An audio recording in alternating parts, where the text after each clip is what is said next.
मुंबईमध्ये खास करून ना अवयव दान करण्याचं प्रमाण कमी आहे. गुजरात वगैरे ह्या भागात थोडंसं जास्त आहे. आमचा एक ग्रुप आहे, त्याच्यात कळलं की हल्ली हल्ली मुंबईमध्ये सुद्धा अवयव दान करण्याचं लोकांचं प्रमाण वाढलेलं आहे. हे खूप चांगली गोष्ट आहे.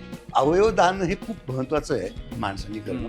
बघा, साधी गोष्ट आहे की तू मेल्यानंतर तुझ्या शरीराच्या कुठच्याच भागाचा कोणालाच उपयोग नसतो. तुझा चेहरा फक्त बरा दिसला की नातेवाईकांना शेवटचं दर्शन बघायला बरं वाटतं.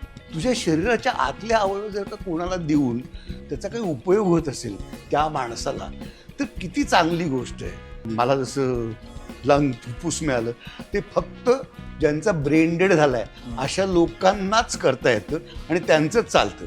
आता आपल्या आजूबाजूला आपल्या माहितीत ब्रेन डेडनी मृत्यू झालाय असे किती लोक आहेत. मग त्यातले किती लोक तयार होतील. त्यामुळे किती हे जटिल आणि किती कठीण आहे. त्यामुळे ना हे जागरूकपणे ना त्याची ग्रॅव्हिटी, त्याचं महत्त्व त्यांच्या लक्षात आलं पाहिजे.